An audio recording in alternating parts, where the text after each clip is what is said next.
This is a Massachusetts architectural field study for my History of Architecture class. Part 1 is buildings with a temple facade. My first example of the temple facade is the First Church of Christ Scientist in Harvard Square. Note the classic temple facade with 4 columns and a pediment which extends outward and from an otherwise centralized plan.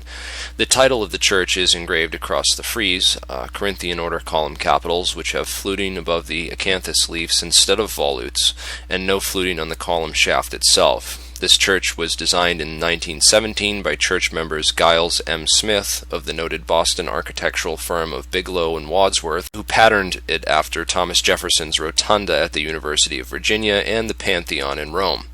It has a circular dome atop the building covered in a green oxidized copper which rests on a drum made of brick similar to the style of Jefferson's Rotunda.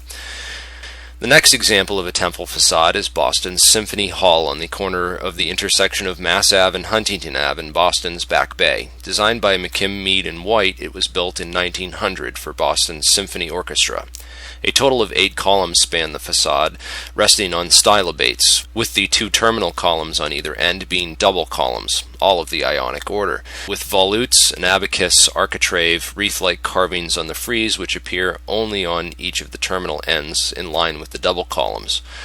An interesting feature of this temple facade is that the pediment does not rest directly on the cornice, but instead rests above an extension which emphasizes the height of the building and hence the acoustics inside in a way that colossal columns would not.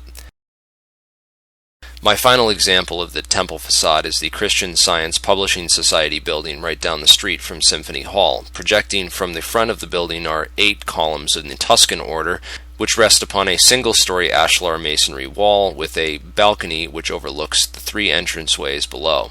No pediment or elaborate carvings on the facade, which is instead flanked by a secondary projection from the main building, which emphasizes the overall projection of the temple facade.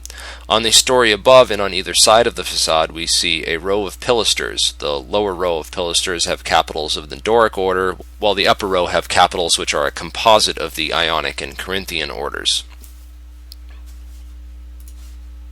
On the northeastern common right across the street from the Ames Memorial Hall is a stone barrel vault which is part of a structure called the Rockery. The arch itself is constructed of large, unevenly shaped, rusticated stone voussoirs. Here I show views from both sides of the barrel vault as well as looking straight up from inside of the barrel vault to give a full sense of the masonry work used to create this structure. This is a view from the level above the arch looking across Main Street at a building which was designed in the Richardsonian style by a successor of his firm. You see the Oaks Ames Memorial Hall with scaffolding on one side for repair work, and to the right beyond this is the Ames Free Library, both of which are, of course, Richardson buildings. A close-up of the round arch at 6668 Main Street in Northeastern shows the detailed carvings on the voussoirs which rest upon a short wall on either side.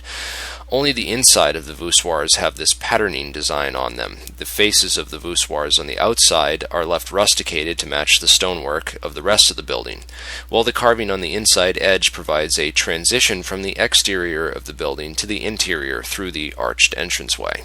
Now compare this with the arch forms of the Richardson Northeastern train station, which was modeled after Japanese architecture. These arches are much wider, and the voussoirs have a similar rounded inside edge without the carved stonework of the last example. Notice the elegant egg and dart wooden molding which connects the stone archway to the windows, and also notice the 2 wolf's heads carvings. On closer inspection of the detail on this rounded edge, we see a fine patterning which is not visible from a distance. This fine detail was created using a single point tool and a hammer to create tiny nick marks or scratches in a random pattern over the rounded surface of the voussoir. Notice how the arched windows affect the lighting on the interior of the train station building, now a museum. Special thanks to Frank Menino, who is the curator there, for letting me inside to take all these excellent pictures. Another of Richardson's buildings that I looked at is perhaps his most famous, Trinity Church in Boston's Copley Square. Trinity Church is the only building in Boston that has been honored by the American Institute of Architects as one of the 10 most significant buildings in the entire United States. Of course, the size of this structure is dwarfed by the enormous John Hancock Tower right across the street. The architecture and fine detailed stonework found on all sides of this building is truly a wonder to behold. The facade is perhaps the most impressive, what Richardson himself described as a free rendering of 11th century Romanesque churches of central France. The elegant stone sculpture of the Chartres Cathedral particularly comes to mind. The arches of this building are generally elevated upon columns, all of the Corinthian order. The voussoirs on the lower level are more intricately carved, but, like the top level, are all of a uniform size, to blend with the surrounding stonework. The arches of the upper level rest upon double columns and consist of an inner arch and an outer arch. The outer arches use larger voussoirs, which merge together over the double column supports using this five-sided stone, which you can see here. Interestingly, none of the Richardsonian arches I looked at uses a keystone. My guess is that this was due to Richardson's love of asymmetry in his designs. Notice the turret on the right-hand side of this picture, which has octagonal symmetry, as opposed to the turret in the foreground, which has circular symmetry. This next arch form example is from a passageway found at Paige Hall on the Tufts University campus. It uses voussoirs of uniform size with a keystone at the top. The arches rest upon a molding across the top of a wall. The exterior around the arches is decorated with a round stone inside a circle of yellow brick to blend with the circular form of the arches. There is an identical row of arches on the other side of this passageway, the underneath of which is a groin vault. Each bay of the groin vault is separated by a rib vault connecting the arch supports on either side of the passageway. A fine example in Boston of where three or more buildings are integrated together in some sort of overall plan is on Mass Ave between Berklee School of Music and Boston Symphony Hall. Here the First Church of Christ Scientists, the Christian Science Publishing Society building, and a series of church administration buildings all come together in an architectural landscape resembling a triangle. On one side of the triangle is a grass common, another a long reflecting pool with some gardens along one side, and finally the Christian Science Publishing Society building, which we looked at earlier, along the back side of the triangle. A colonnade resembling a Greek stoa extends along the length of the reflecting pool. All of these buildings are constructed in different styles by different architects at different time periods, yet they all come together in an overall urban cityscape. The main facade of this church looks a bit like the oracle at Delphi. The top of this building is complete with a lantern, a dome, balustrade on all the different tiers. Notice the half dome in the foreground with clerestory windows.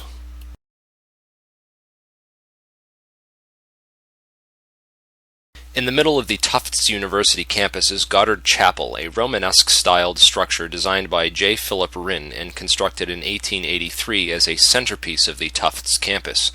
The campanile or bell tower is one of the best examples I could find of a building which uses materials to express a heavy, solid wall of imposing verticality.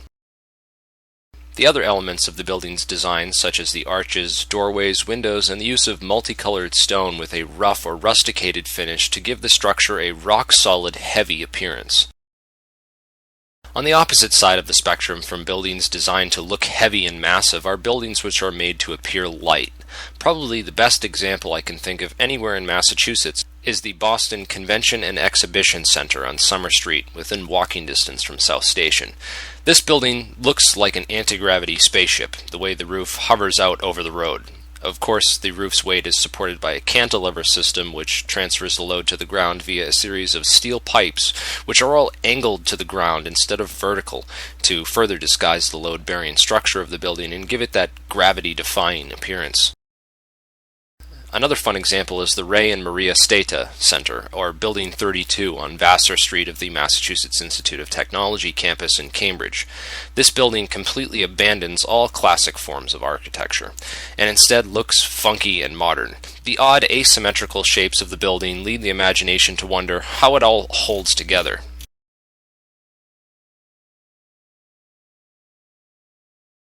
Back at the Tufts University campus we have Eaton Hall, the classic temple facade with a pediment, 4 unfluted ionic columns made of white marble drums. The white marble stonework offsets the brick walls nicely. Note the brick arches over the windows on the first story capped with white marble keystones. the square outline sash windows on the second story, and the brick pilaster forms with the white marble Ionic capitals. A perfect example of a building with a symmetric facade is Boston's South Station of the neoclassical style.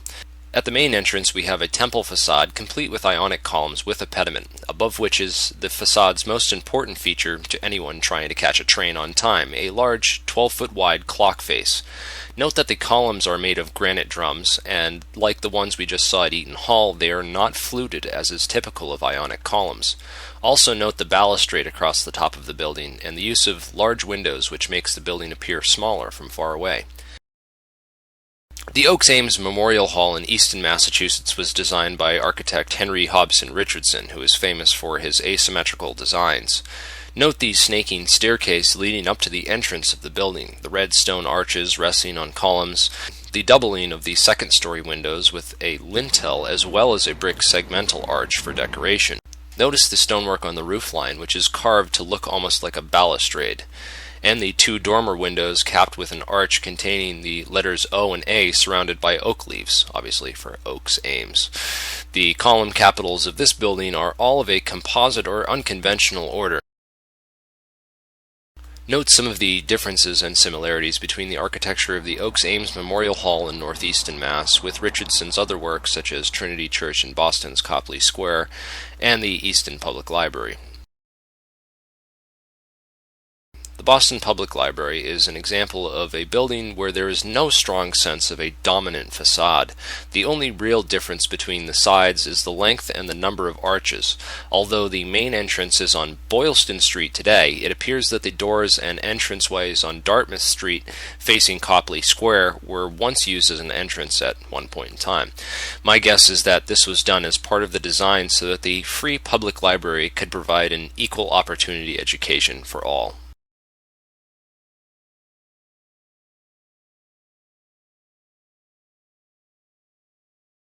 My personal favorite skyscraper in all of Boston is the Bank of America headquarters building at 100 Federal Street in Boston's financial district, for its characteristic bulge on the lower third, which architects Campbell, Aldrich, and Nolte designed in order to give pedestrians a wider view of the street, but at the same time provide the building with more floor space at higher levels. Personally, I think it looks like a fat banker, but it has also been called the pregnant building by some. At 37 stories and 591 feet, it is the sixth tallest skyscraper in Boston. The floor plan is rectilinear, and aside from the bulge, the floors have all the same area. The windows of the building are arranged in bands of 5, except on the shorter sides of the building where there are bands of 7. The external covering of the building is a brown polished stone slab paneling. The roof of the building is flat, but has angled trapezoidal wedges cut into each of the longer sides. The entire building is constructed in the postmodern style and does not reference any previous architectural styles. Two other buildings I'd like to include in this Massachusetts architectural field study are the Unity Church in Northeaston and the Benjamin Wadsworth House in Harvard Square. The Unity Church in Northeaston is a magnificent stone church in the Gothic style, complete with Gothic arches, flying buttresses, a spire, and a stained glass window. The building uses rusticated multicolored stone masonry.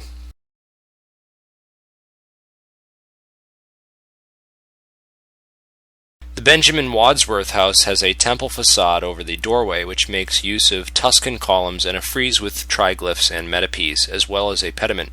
George Washington once used this house during the American Revolutionary War.